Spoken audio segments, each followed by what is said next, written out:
What is up? How is everyone doing today? Glad to be with you. Hopefully you can hear me. I always enjoy coming to spend time with y'all. So I'm Christian. I am the director of student ministry at Grace Baptist. So that's how, you can shout out Grace Baptist, people. We're going to be in Matthew chapter 18. We're going to talk about something very practical. That is forgiveness. Something that I think is crucial to the Christian life. Something that we can do, something that people who we are, a forgiven people, extending forgiveness to others, even in the most hardest of circumstances. The Christian life is essentially a life lived a countercultural forgiveness. That's what I want to talk to you guys today about. How do we live a countercultural forgiveness? I have a story to tell you. I talk a lot about my testimony, a lot of the thing that really challenged my faith. And one of the things that really challenged my faith was, in the beginning, I had a strained relationship with my dad because there was just some things that he was working through that put me in very bad situations. So here, I'll give you one of these situations. I was just chilling at my house. It was a Sunday. The Sunday was a beautiful day. I was newly saved. I was probably a year into my Christianity, into my faith. And I get a knock on the door. And this guy, he's in a nice suit. I go and I open the door, and he's in a nice suit. And he just hands me an envelope. And he says, "Here you go. Are you Christian Delgado?" I said, "Yeah." And he's like, "Here." And I'm like, "Okay. What are you, the UPS guy? I don't know what you're coming to drop me. I didn't order anything." And so I go in and I look and open the envelope, and it turns out I was being sued. So I was being sued for $80,000, and because of certain circumstances, I'll tell you. And then I kept getting more letters where I had the IRS come after me for like a couple $100,000, and I'm only 19 years old, so I have like no money to my name. But yet, people are suing me for hundreds and thousands of dollars, and I get a little freaked out. And I'm wondering, wait, why is this happening? Well, unfortunately, my dad made some very bad business mistakes, and one of the things that he did was put a business in my name that was going bankrupt. And so all of the people associated with that business were now coming after me because it was in my name. Imagine the anxiety that I felt as a 19-year-old. I just graduated high school, and now I have all these people trying to come after me for money that I don't have, that it wasn't even necessarily my fault. And so I had a choice. Do I forgive my dad? Because I could have easily, what I really wanted to do was to just cut him off. I'll deal with the legalities. I'll deal with the people trying to come after me. But you know who I really don't want to talk to? I don't want to talk to my dad, who put me in this situation. Because there was other things, but that was just one thing. I had a choice in that moment. And he was in serious need of medical care. But no one else was going to take him to the doctor. So was I going to be the one to make sure that he's okay? Am I going to keep calling him and making sure that my dad's feeling all right? What do I do? Do I just let him go or do I forgive him and actively pursue him and love him? That was the question. A lot of times, friends, we're taught that forgiveness is transactional. That you will only extend forgiveness to people who do good things back to you. When that, friends, is not necessarily the case. I can forgive someone, but it's not forgiveness is if I say I can forgive someone, but I'll just never see them again. I just won't ever talk to them again. I'll forgive them, but you know what? Maybe you have to earn it before I forgive you. You got to earn my forgiveness. That is not Christian forgiveness. What my dad did to me was inexcusable. It was harmful. It was sinful. And I was right in being angry. but I chose to forgive him. I chose to forgive him. I chose to love him, not just for the sake of my own anger, but so that I could be an instrument of the gospel of Jesus' forgiveness towards him. That was the reason why I chose to forgive him. It was for the sake of Jesus, for the sake of the gospel, that I chose to forgive him. And that is the major distinction between Christian forgiveness and just normal forgiveness, right? That we are a forgiving people because we recognize that I'm no better than my dad. I'm no better than a sinner because I am a sinner. My love for him was expressed in my forgiveness toward him. So where I'm going to take him to the doctor, I'm going to call him and make sure that he's doing okay because I've been forgiven by a good God. All we like sheep have gone astray. We all fallen short of the glory of God. And the good news is God has compassion towards sinners.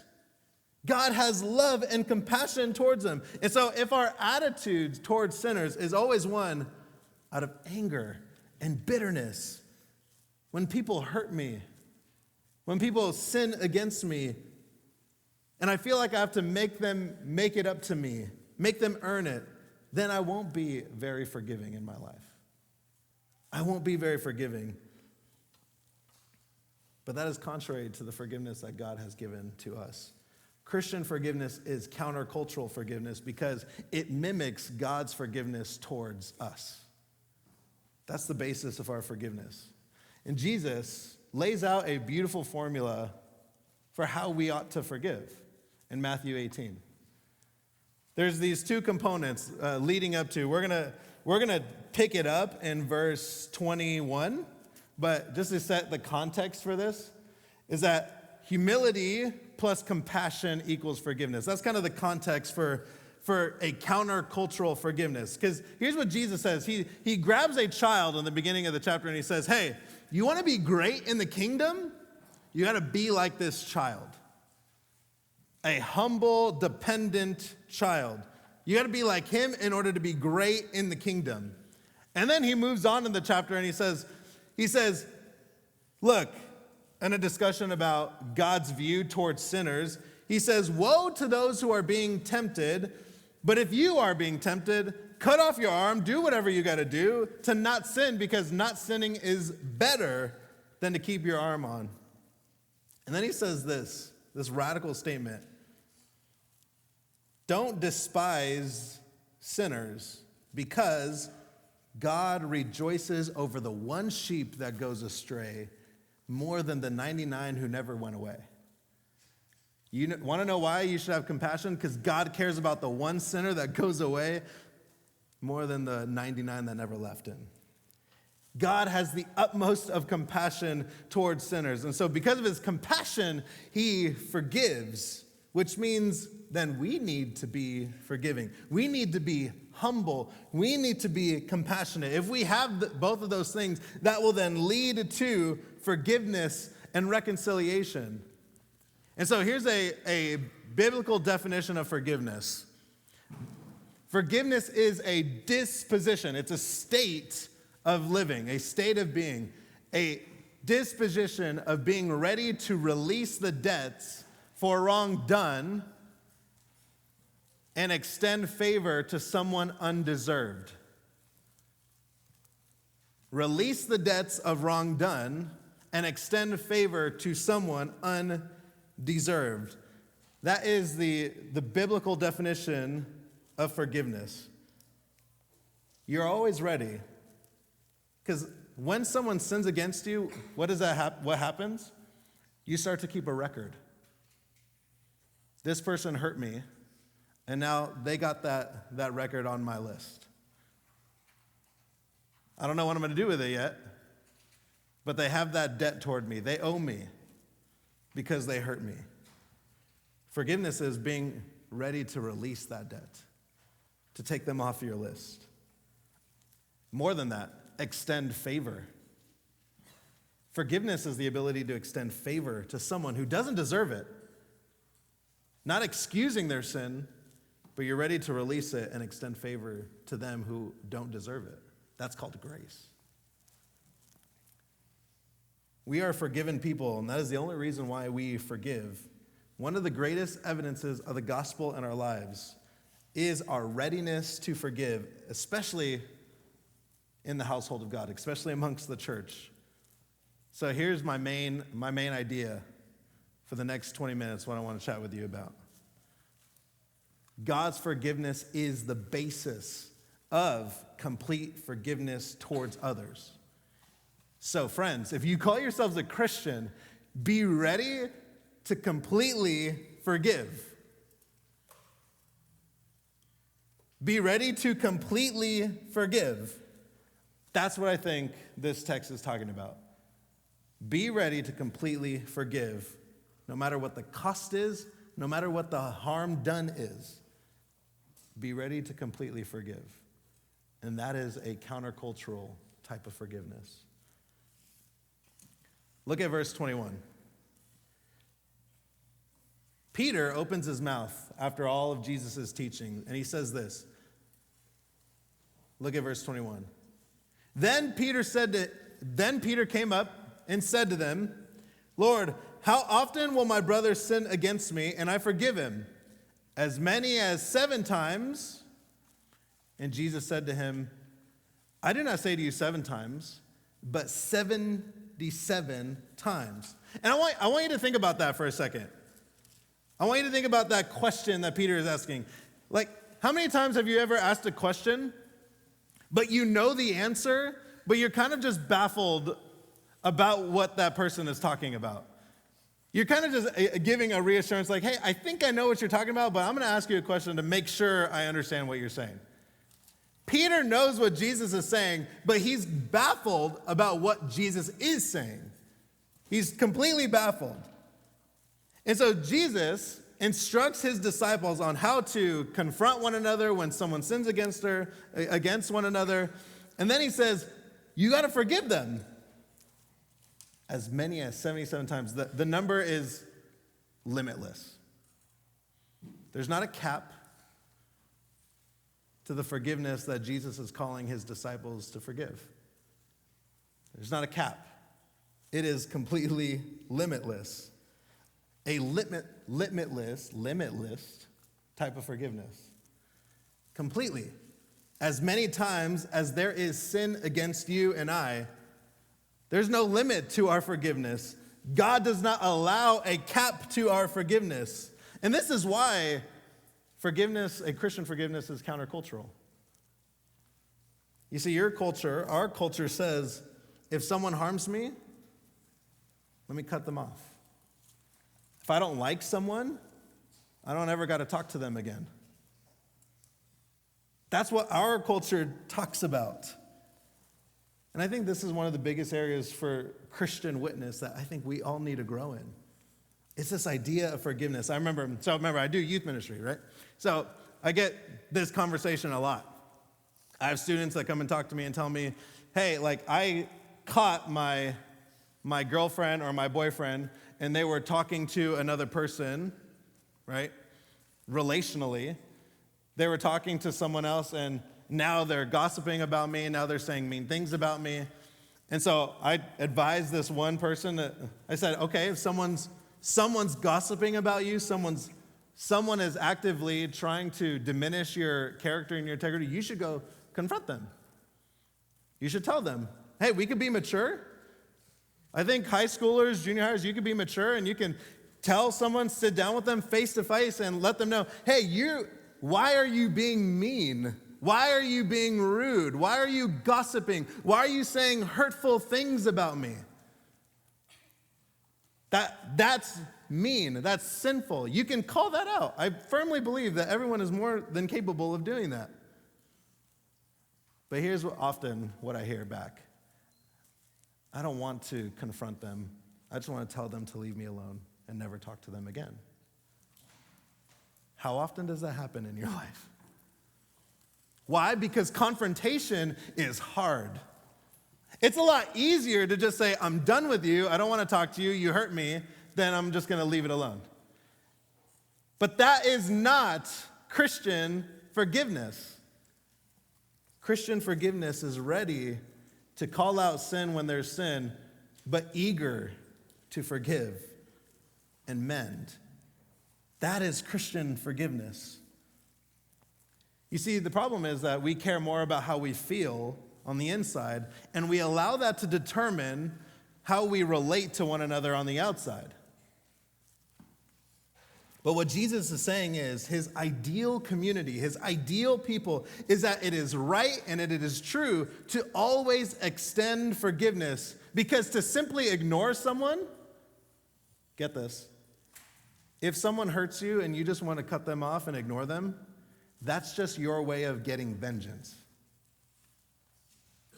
That's just your way of getting revenge on someone. That's not forgiveness. Forgiveness puts no limit on what we forgive, nor on how many times we are to forgive. And this is what makes it forgiveness countercultural. It is a complete and free forgiveness. C.S. Lewis has this great quote. He says, "We are to forgive them all. However spiteful, however mean, however often they are repeated." And that is radical. That is hard. I'm not diminishing how hard that might be. It is a radical challenge to everyone who says they are a Christian and that they follow Jesus. That is a hard truth to swallow. So, friends, if this is true then, think of the hardest thing that you can think of to forgive, and that is exactly what God is calling us to forgive. Think of the hard, and there's a lot of dark things out there. A lot of hard things that I'm sure or a lot of hard things out there that maybe take a long time to forgive. I'm not saying we ought to forgive immediately, or that we even could do that. But what I am saying is, we are called to be ready at all times, regardless of what it is, to pursue forgiveness. The hardest thing that you can think of. And that is exactly how Jesus is calling us to forgive, to be eager and ready to pursue forgiveness. Now, some of you might be thinking, hey, this is really in the context of Christians, right? So like if a Christian sins against a Christian, then we're supposed to forgive them. That's an argument. You could say that. So we should only really be forgiving Christians in this kind of way. I would actually say it goes beyond that. Here's why. I have two reasons. They're on your screen. So the first part, I said, think of the hardest thing you're called to forgive. Here's the two things that Jesus teaches that I think calls Christians to extend forgiveness even to unbelievers. Are you ready? The first thing is this. He says, love your enemies and pray for those who persecute you. Question, how do you pray for your enemy if you haven't forgiven them? How could you go before God and ask God to do a work in your enemy's life if you still hate them and are angry at them? I think that's impossible. That's hard. That's hard to do when there's still bitterness and anger in your heart. But to love your enemy and to genuinely pray for them assumes that the process of forgiveness has already begun in your heart. And then the second thing that Jesus teaches is this. In Romans 12, Paul says, don't repay evil with evil, repay evil with good. Friends, what more good can we do than to forgive? When someone does evil with me, if we're not supposed to repay evil with evil, what good thing that can I do to repay evil other than forgiveness? To repay evil with good is to forgive. Forgive them of their evil. And that, friends, is the Christian model. Why? Why? Why is this such a hard challenge? Why is God calling us to this challenge? It's because God has freely forgiven much more than you or I ever will forgive. For more grievous sins, the amount of God's forgiveness is so much more than you and I ever will forgive. And that is why we then are called to forgive, because God has forgiven us. That is the basis of our forgiveness. That is the foundation of our forgiveness. Look at verse 23. He says, therefore, the kingdom of heaven may be, this is a parable. So Jesus starts illustrating this idea of this complete forgiveness. Therefore, the kingdom of heaven may be compared to a king who wished to settle accounts with his servants. And when he began to settle, one was brought to him who owed him 10,000 talents. And since he could not pay, his master ordered him to be sold, and his wife and children and all that he had, and payments to be made. So the servant fell on his knees, and he implored him, saying, have patience with me, and I will pay you everything. But look at what the master does. He says, and out of pity for him, the master of that servant released him and forgave him the debt. Released him and forgave him the debt. Note these four things, or three things, excuse me. Note these three things about forgiveness in this text. I hope you see, because remember, who does the king represent? Who does the master represent in this parable? God, right? That's what Jesus is illustrating. The master represents God. So, the master shows compassion for the debtor. I hope you saw that. God shows compassion for the debtor. The king begins to settle the debts. He starts collecting all the debts from all the people, and this one servant, he owes a tremendous amount. He owed a ton. And even the servant says, I will pay you back. There's no way he could have paid him back, by the way. But out of pity, out of compassion towards the debtor, the king releases the debt. God has compassion for the debtor. God has compassion for us who owe a significant debt to him. And if God has compassion for the debtor, that means then we should have compassion for the debtors, to people who are indebted to us.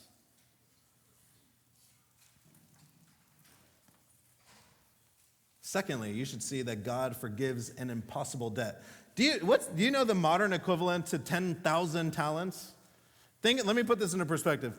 Being sold into slavery back in ancient times, each person, remember he said to pay back the debt, the servant and his family would be sold. That's probably 1 talent. This servant owed 10,000 talents. The equivalent would probably be like billions of dollars. Billions of dollars, a lifetime of debt. And do you see the audacity of the servant where he says, I will pay you everything? There's no way. Even going back to my own story, there's no way I could have paid back $500,000 as a 19-year-old. No way. Look at the impossible debt that God forgives. God forgives the impossible in our eyes. He forgives it all. So should we. Look at thirdly, God absolves the debt. He eats the cost. Can you think about it? God ate the cost of your sin. He took it on. He absolved it, essentially causing him, right, his son, namely, pain and suffering on the cross, to eat the cost of sin, which was the wrath of God.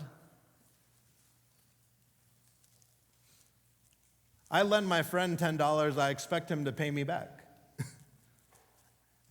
God says, I will eat that. All the sins of those who would come to me. Man, that's good news. God's bountiful forgiveness is good news. We also should, too, in our forgiveness, eat the cost of sin, eat the cost of wrong done to us. Have you ever heard of Mike Tyson? Okay. Why are you laughing? You think that's a dumb question? Okay. I hope you know why Mike Tyson's important, right?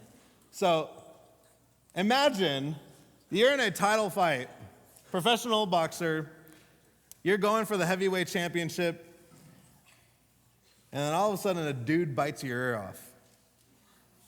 Right? That stinks, okay? On live television to have some man bite off a piece of your ear. That's crazy. That's wild to me. Now here's the thing. It's a dumb illustration, but I think it's funny. Someone was interviewing Evander Holyfield, who's the one that got his ear bitten off by Mike Tyson.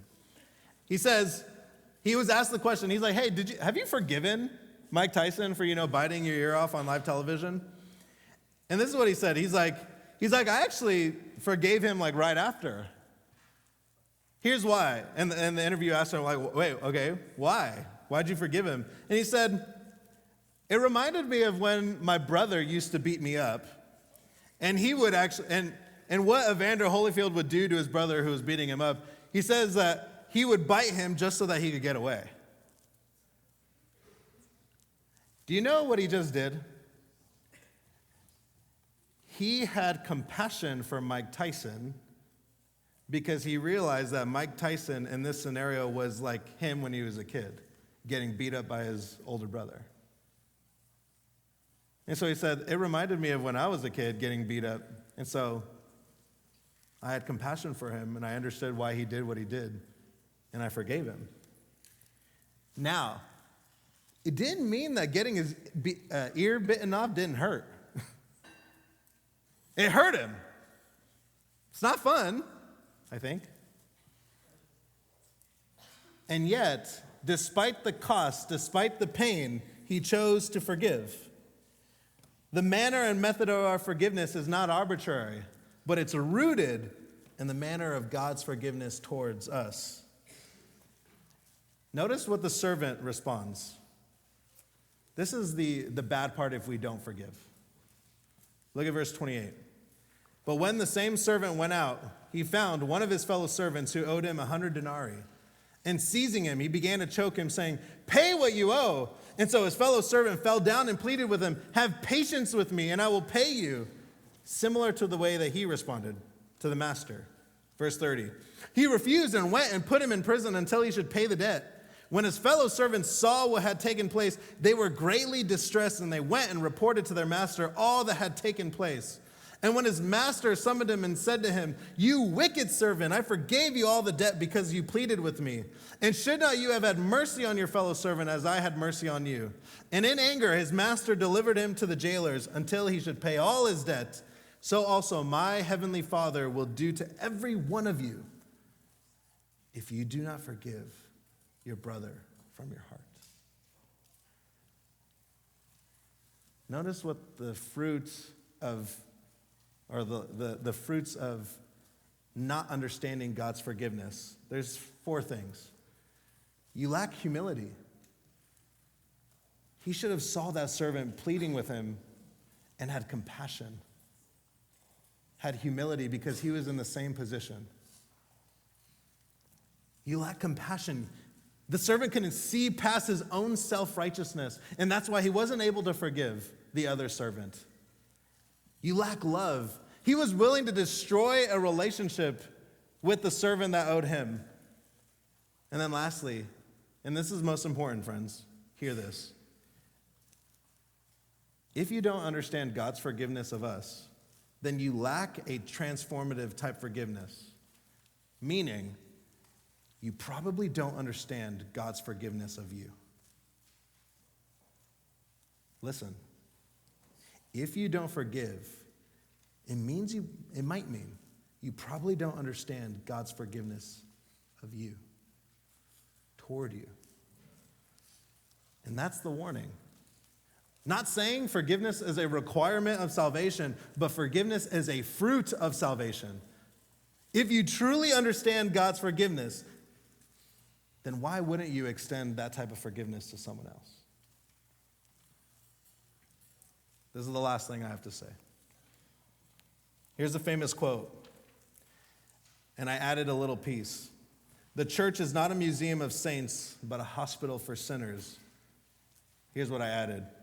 And the greatest medicine that we distribute as Christians is forgiveness. Forgiveness of God and the gospel and forgiving one another. Our churches our faith will die if we don't lack humility, if we lack humility, if we don't have compassion towards people.